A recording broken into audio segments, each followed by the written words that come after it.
concerning his bones. By faith, Moses, when he was born, was hidden for 3 months by his parents. But by faith, when he came of age, he refused to be called the son of Pharaoh's daughter. By faith, he forsook Egypt, not fearing the wrath of the king. By faith, they passed through the Red Sea as by dry land. Ain't that good news? Whereas the Egyptians attempting to do so were drowned. By faith, the walls of Jericho fell down. By faith, the heart of Rahab did not perish with those who did not believe them. Ain't that remarkable? Ain't that good news? Ain't it good news to find out that faith in God will give you strength? That faith in God, he will fight your battle. That faith in God to know that he is omniscient, that he knows everything. Faith in God to know that he has all power, that he is omnipotent. Faith in God to know that he is everywhere at the same time. He is omnipresent. Faith to let you know that he will provide, that he will make a way.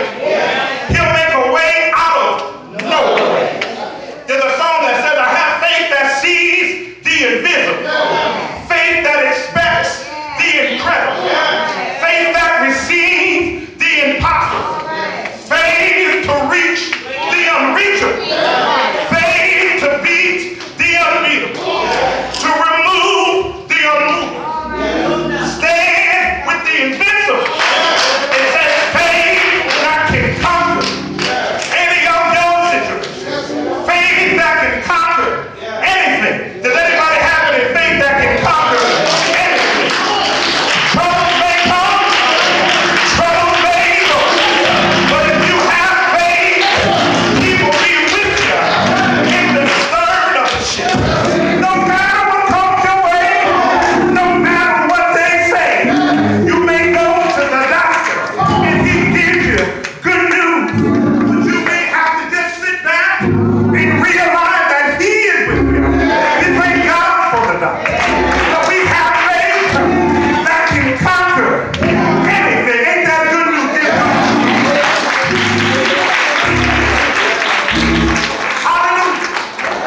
Faith that can conquer anything. And if you don't mind, I'd like to close on this one little story, if that's all right. There's a story of a husband and a wife whose son would cry whenever they would place him in the crib. Time after time, the baby would cry when left in the crib, and the husband would often go to the baby and take him out of the crib. The wife would get extremely upset and say, you're not helping the situation. That every time he cries, you want to run over and take him out of the crib. It's not doing him any good. He will be all right. Just let him cry. He will be fine.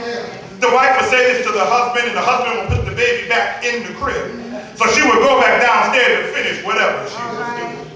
But as soon as the father would put the baby back in the crib, he would begin to holler, Daddy, pick me up, take me out.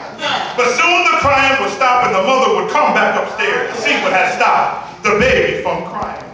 And again she sees that her husband had taken her baby out the crib. I heard her say her baby. So again the wife repeats what she had said several times before. To put my baby back in the crib. Taking him out is not going to fix the situation. It's not doing him any good. He will be all right. Just let him cry. He will be fine. So the husband listens to his wife and places the baby back in the crib as she has requested. The wife goes back downstairs to finish whatever it is that she was doing. And what has happened the 2 times before happens again. The baby boy begins to scream, this time louder than before, harder than before, turning red from screaming for his daddy to take him out of the crib. This screaming, this hollering, and this crying, and this yelling, and this shaking goes on for what seems like an eternity to the dad. A few minutes later, the mother comes upstairs because it was too quiet in the baby's room. As she walks towards the room, she begins yelling this time. You can't keep taking my baby out the crib to stop him from crying. It's only going to make him worse. It's not doing him any good. He will be all right. Just let him cry. he will be fine. But to her surprise, she sees that her husband didn't take the baby out the crib this time. The father says, I heard what you said about taking him out the crib. So I wasn't going to do that.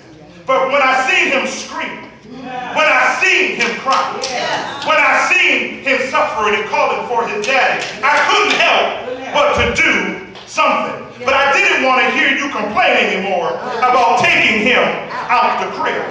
So what I decided to do was I decided